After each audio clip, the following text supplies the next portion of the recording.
Populace, non? Toujours là?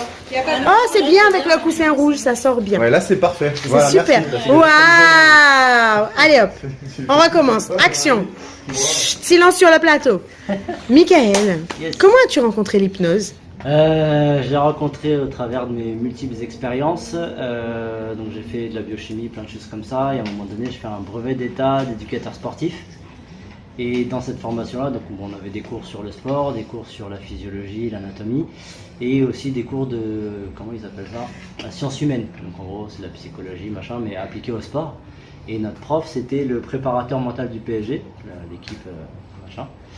Et il nous a parlé d'hypnose à un moment, et ce qu'il faisait, ça m'avait semblé fou, mais vu que le gars, c'était un psy, machin et tout, je me dis, bah, si lui, il nous raconte ça, tu vois, c'est pas un allumé, donc j'avais vachement accroché, et je m'étais dit, faudrait que j'apprenne ça un jour, mais moi je voulais apprendre l'auto-hypnose. Pour moi, je faisais beaucoup de sport à l'époque, ça se voit pas maintenant, mais... Et du coup, je voulais apprendre ça pour moi, pour le sport, pour progresser.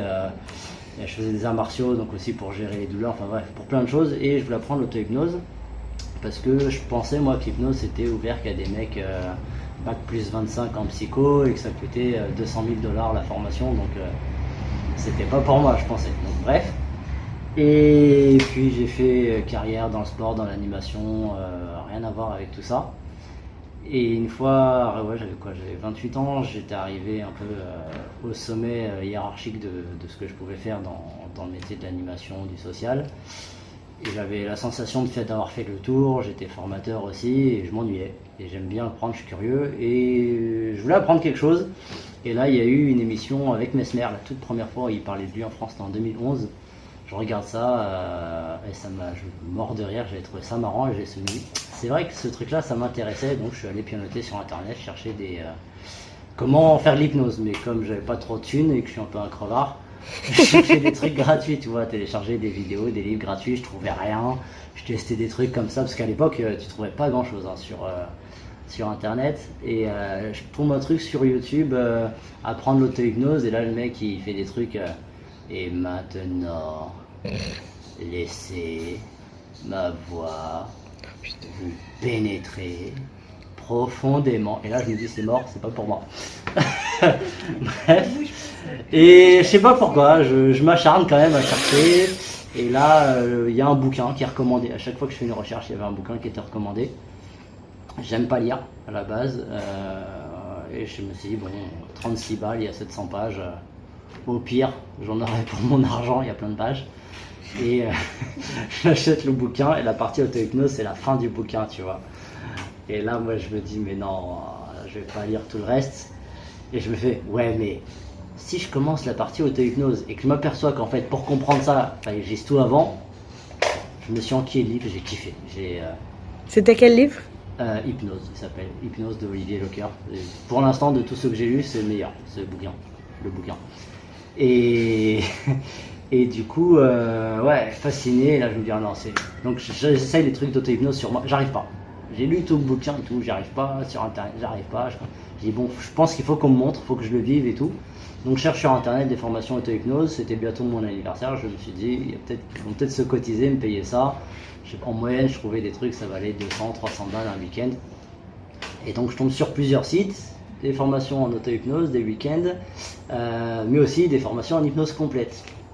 Curieux, je regarde les programmes, machin, et j'essaye de voir les prérequis, quel diplôme il faut déjà avoir, est-ce qu'il faut être psychiatre, je sais pas, et je vois jamais de prérequis, donc c'est bizarre. Et j'appelle, on me dit non, je vais voir sur Légifrance, tout ça, bref, pas de prérequis pour faire de l'hypnose. Et j'appelle l'institut, j'en appelle plusieurs, il y en a un, la secrétaire souriait, répondait à toutes mes questions de bon cœur, je me dis c'est là que je vais m'inscrire. Et je lui ai demandé ce qu'on pouvait faire avec le tout premier stage, avec le deuxième. L'idée c'était, moi je veux pas en faire mon métier, je voulais juste apprendre. Je me dis si je peux apprendre l'auto-hypnose, si je peux hypnotiser les gens, qui peuvent plus, peuvent moins. Mais l'idée c'était de rentabiliser aussi ma formation. Et elle m'a dit ouais, en gros, après les 2 premiers stages, je pourrais faire quelques arrêts du tabac par-ci par-là. Donc là je fais un petit calcul vite fait, je fais allez, en 2 ans je devrais pouvoir amortir ma formation. Voilà. Et je suis parti comme ça, et en formation, En gros, un jour, je me suis rendu compte que tout ce que j'ai appris dans la biochimie, sur le corps humain, etc., bref, les neuros et compagnie, tout ce que j'ai appris dans le sport, tout ce que j'ai appris dans le social, dans l'animation, dans relation à l'humain, c'était comme plein de trucs qui se rejoignaient, mais il manquait la pièce pour articuler tout ça. Et voilà, j'ai une espèce de déclic, j'ai dit c'est exactement ça. Et puis comme j'aime pas m'ennuyer, avec l'hypnose, je fais donc de la thérapie, du coaching, je fais en cabinet, je vais bosser dans des entreprises, je fais des spectacles, donc voilà, je m'éclate. Voilà comment je me suis retrouvé là-dedans. Et maintenant, je donne des formations aussi et je m'éclate aussi. Super. Et pourquoi la Guadeloupe alors? Parce que je suis vétiste, donc mon père il est de la Guadeloupe. Que ici tout coûte super cher, t'achètes un yaourt, il coûte 4 fois plus cher qu'en France métropolitaine. Et puis moi je suis en région parisienne, enfin j'étais, maintenant je suis dans le Loiret, mais je suis en région parisienne. Et des formations en hypnose, il y en a partout, il y en a à chier contre les murs. Donc voilà, je n'avais pas spécialement l'intérêt d'aller qu'en métropole. Et je sais qu'ici en Guadeloupe, dans les Antilles, ah oui, j'ai encore sorti une. Et je sais qu'ici en Guadeloupe, aux Antilles, il y en a aussi des formations, mais il n'y a pas autant de choix qu'en métropole. Et que les prix, je sais pas pourquoi, parce que les formations que je voyais qui se faisaient ici, je les trouvais super chères. Alors qu'il n'y avait pas de raison. Nous aussi. Il n'y a pas de raison qu'elles soient plus chères qu'en métropole, puisque les gens que je vois former ici, c'est des locaux. Et voilà, et puis pendant longtemps, j'ai pas pu revenir aux Antilles, parce que quand tu es plus chez papa, maman, premier appart, faut acheter la bagnole, il y a les enfants qui arrivent, etc. Payer le billet pour venir ici, là, avant qu'il y ait les compagnies low cost, c'était pas possible. Donc faire les formations, ça me permet de revenir au pays, voir mon père, mon grand-père, tout ça. Et ça me permet aussi de faire profiter un autre point de vue, c'est-à-dire que sur l'île il doit y avoir 2-3 formateurs, voilà, là vous avez un 4e point de vue. Et moi je suis en association, ça me permet aussi de faire les mêmes tarifs quasiment qu'en métropole. Voilà, donc c'était pour ça, c'était vraiment pour ouvrir, surtout avant que les gens puissent avoir plein de choix, plein de formateurs différents et ensuite chacun fasse sa sauce.